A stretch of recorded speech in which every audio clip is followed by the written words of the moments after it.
Minsan, kahit gaano tayo kaingat, ay dumarating pa rin sa buhay natin ang problema.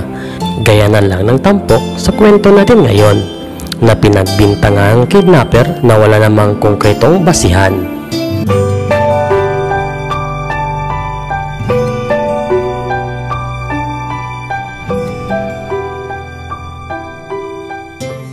Mga ka-explorer, welcome sa aking munting channel. Meron na naman tayong bagong video na tiyak na kapupulutan natin ng aral.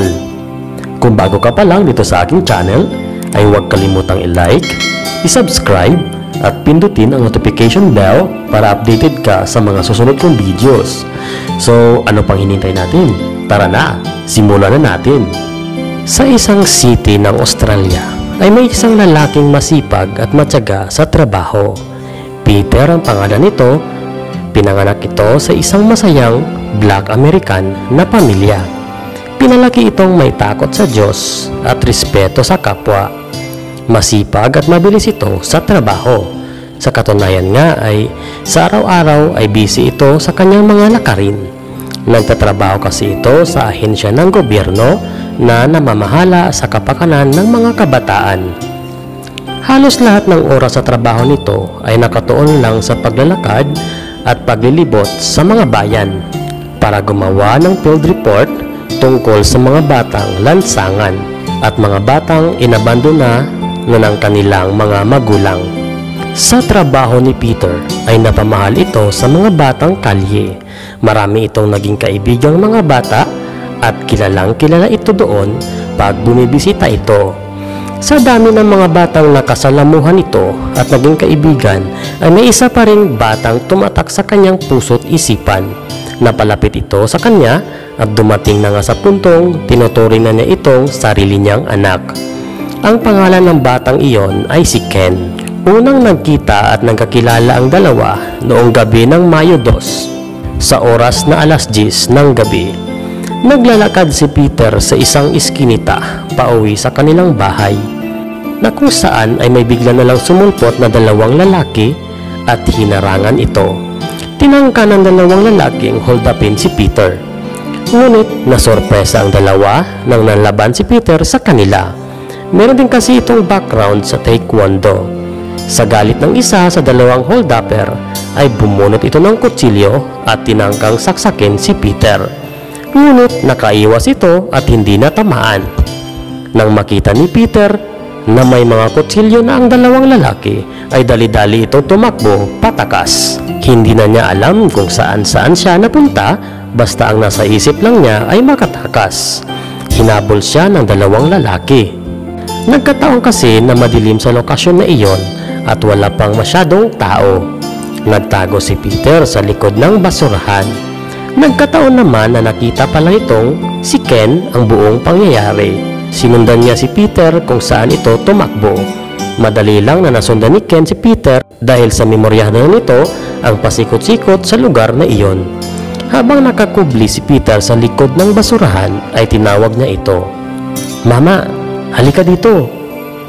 Sa sobrang takot ni Peter ay takot itong lumabas sa pinagtataguan niya. Nagpatuloy itong si Ken na tawagin ito.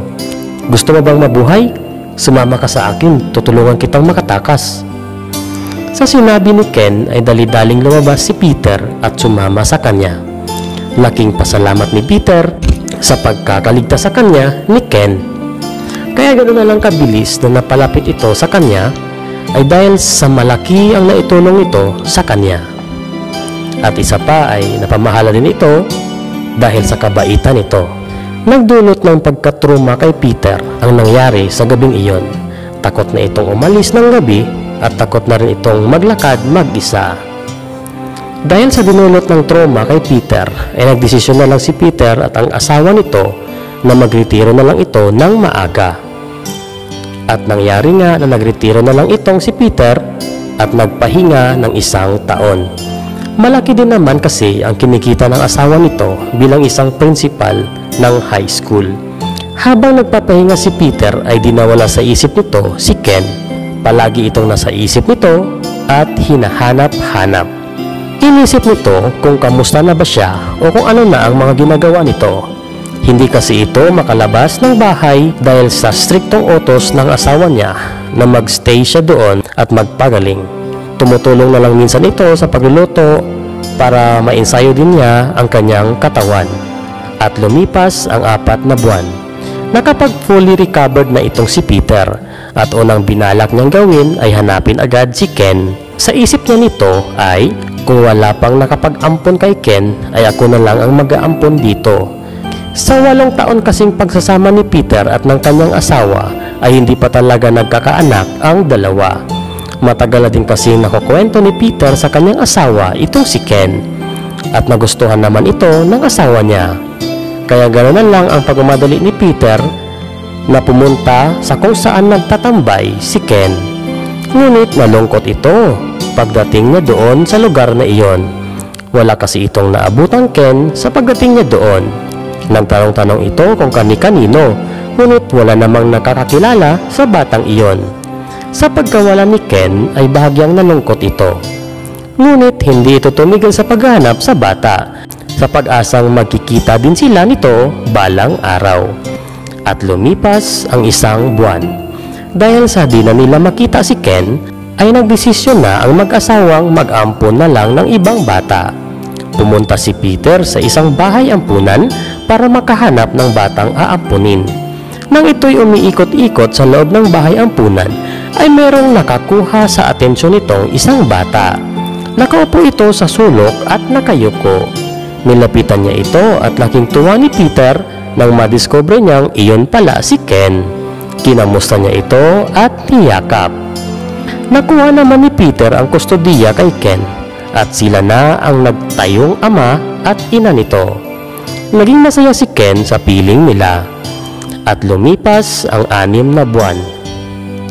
Isang araw, pinasyal ni Peter itong si Ken sa isang park. Masaya ang dalawang nagduduyan nang biglang may napadaan na isang matandang babae.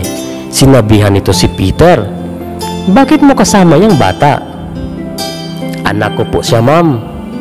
Sa buong akala ng matandang babae ay nagsisinungaling lang si Peter at kinidnap nito ang bata. Sinabihan niya itong, "Paano mo siya magiging anak na itim ka at maputi ang bata?" Sa narinig ni Peter ay hindi na ito sumagot sa matandang babae at niyaya na lang ito si Ken na umuwi. Ayaw na kasing banggitin pa ni Peter na isang ampon lang si Ken dahil ayaw na niyang masaktan pa ang bata. Sa pagtalikod ni Peter ay dali-daling tumawag ng pulis ang matandang babae at sinumbong si Peter na isa daw na kidnapper. Nang papasakay na si Peter at Ken sa sasakyan ay bigla silang pinatigil ng isang pulis. Tinutukan ng baril ng pulis si Peter. Di naman ito umimik at itinaas ang kanyang mga kamay. Tinanong ito ng pulis, "Sir, kaano-ano mo yung kasama mong bata?" "Anak ko po siya, sir. Inampon ko po siya." "May papeles ka ba?" "Opo, sir. Doon po sa loob ng kotse ko." Tiningnan ng pulis ang loob ng kotse ni Stephen at nakita at nabasa nito ang papiles na nagpapatunay na inampon nga nito si Ken. Sa nangyari ay humingi ng dispensa ang pulis at hinayaan na ang mga ito. Sa pag-alis ng pulis ay tinanong ng matandang babae si Peter, "Bakit inampon mo yung bata? Wala ka na bang ibang mapipilian?" "Meron naman, pero siya ang napili ko." "Di ba mas gaganda ang buhay ng bata kung sa kapareho niya siyang mga mapuputi na lalaki?" "Anong maganda ang buhay? Alam mo ba ang pinagdaanan ng batang ito? Nang pumanaw ang ina niya ay doon na siya pinatira sa tatay niya. Pero hindi naging maganda ang pakitungo ng kanyang ama sa kanya. Kapag umuwi itong lasing ay palagi ito siyang pinapalo at binubugbog hanggang sa pinabayaan na siya at iniwan sa kalye. Yan ba ang sinasabi mong gaganda ang buhay sa sarili niyang kaori?" Sa sinabi ni Peter ay napatahimik ang babae at napahiya. Humingi ito ng patawad kay Peter sa kanyang inasal. At dito po nagtatapos ang ating kwento.